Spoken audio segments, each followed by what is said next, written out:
right where you are. You're sitting in an electrical matrix of energy beyond belief, or most human conception. You'd be surprised to know how much knowledge and communication can be carried on its wave.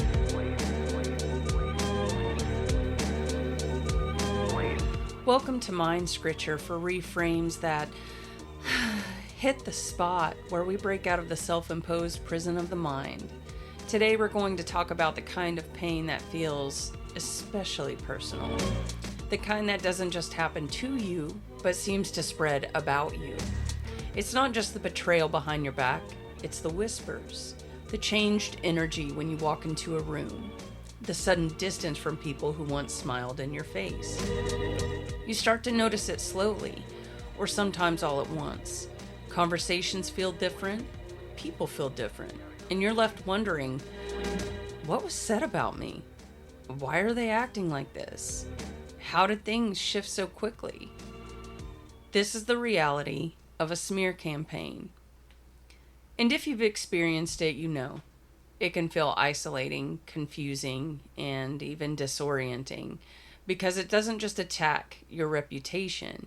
It makes you question your reality, your relationships, even yourself.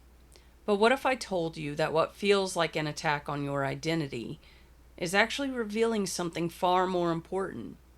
What if the very thing meant to damage you is quietly working in your favor?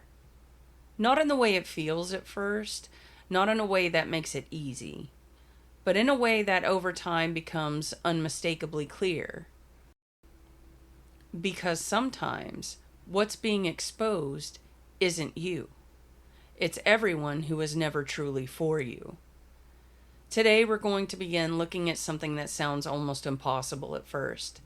The idea that a smear campaign, as painful and unfair as it is, can actually become a kind of blessing. Not because of what's being said, but because of what's being revealed. I know that was difficult to hear if you have or are currently experiencing this hijacking of your identity. If you are experiencing this, you're probably feeling incredibly isolated, chronically misunderstood, misinterpreted. You might even feel like you're going out of your mind. So, while psychological studies will tell you narcissistic personality disorder is incredibly rare, the dark triad is not.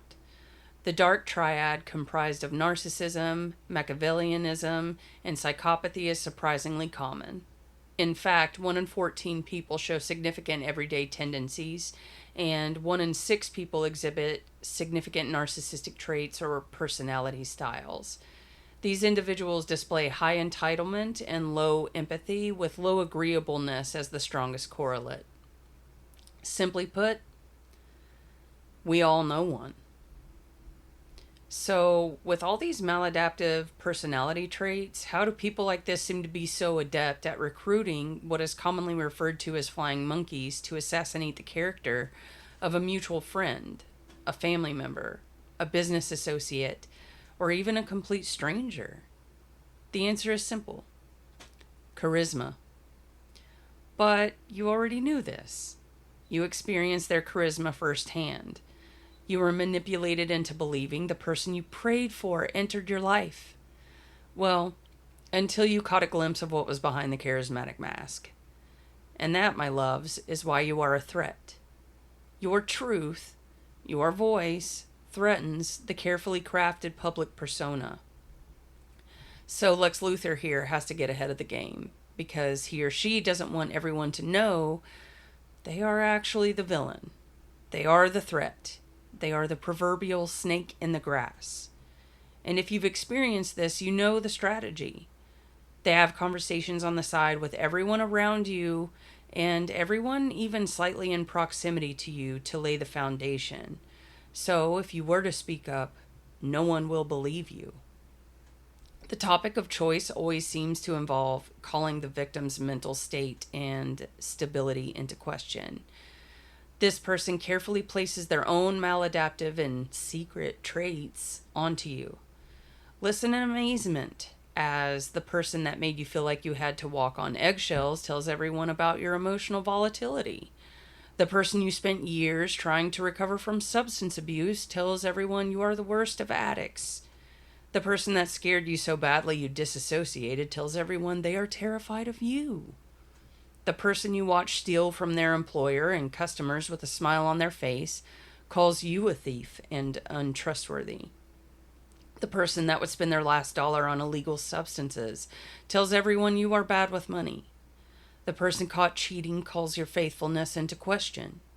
The person that let you bury a parent alone tells everyone you are unreliable. It's sleight of hand, smoke and mirrors. They protect their public costume by placing who they actually are when they think no one is looking onto you. So, you see, this isn't about you at all. This is about control. Control of you, control of the narrative, and control of the public costume. And they do this by preying upon the empathy of others and playing victim in the explosion where they poured the fuel and lit the match. To drive the point home, they orchestrate situations to back this up, especially in regards to your mental state. They whisper an insult about your body as you walk into a crowded room with them.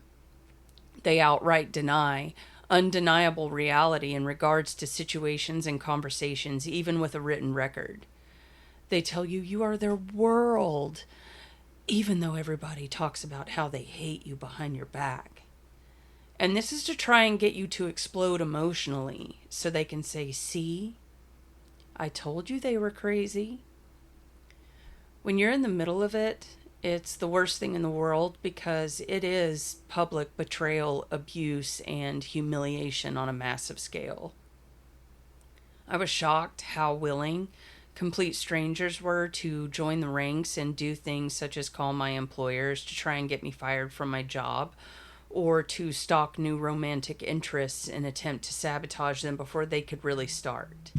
While I understand how that happens with the abuser, I'm not sure I will ever understand what possesses a complete stranger to join in on assassinating the character of someone they don't even know. I'm not sure I want to either. So if you are going through this or have gone through this, please let me take a moment to tell you I'm so sorry this happened to you, and no, you don't deserve it. And now we get into the best part. That sounds like anything but the best part. Do you know why the majority never came to ask your side of the story? Do you know why you were dismissed whenever you tried to tell someone your side? That was what they've always wanted to believe about you. I know this sounds so hurtful, but let me give you a real life and less heavy example. Melissa McCarthy from Saturday Night Live did an interview where she was asked what it was like to work on a film with Chris Hemsworth. You know, Thor. And she was so beautifully and comically honest. She jokes that she wanted Chris Hemsworth to be, quote unquote, the biggest jerk. Not that she anticipated it, not that she was led to expect it.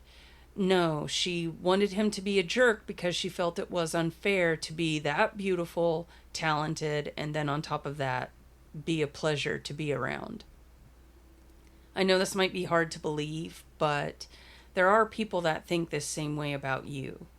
You have something about you that some people would deem as unfair for you to have it, as well as being a genuinely good person. They would rather believe you have some disgusting, morally reprehensible dark side everyone needs to know about. Furthermore, some of you might have realized this already, while others will find it incredibly difficult to swallow.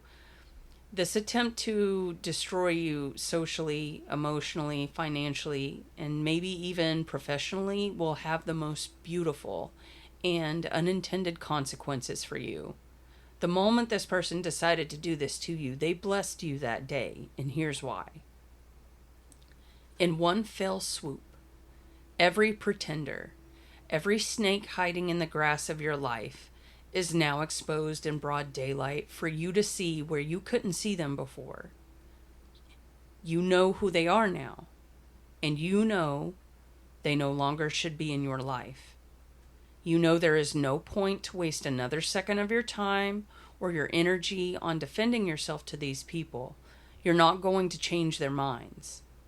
Now, you can move forward, only with absolute freedom, because experience taught you to drop the weight of others' opinions. All those times where your every move was picked apart, you were 100% yourself, yet it was wrong, so you shifted to who they said you should be, only to find out it was still wrong. Now you're free to be who you want. Why not? Some people are going to find reasons to hate you if they want, so just be yourself. You've been liberated from trying to make peace with people that want anything but peace. You've been liberated from the weight of their expectations. And with time, you'll realize all the now open space and freedom in your life will allow you to move in any direction you choose without being bound to people that wish you ill and want to sabotage your efforts. To pursue the profession you want, to pursue the hobbies you always wanted, the relationships you want, even things as simple as dressing however you please. What was intended to ensnare you is what will actually set you free. What a kick in the pants. Now, you can build something true, real, and authentic with genuine people that are just as authentic. Now, you know the game. You know the strategy. You know it's all rigged against you, and yet you will still win. Not by playing the game yourself or becoming what tried to destroy you, but by walking off the board entirely and building something real. Checkmate. My lovelies, waking up to a truth like that is not a curse upon your life.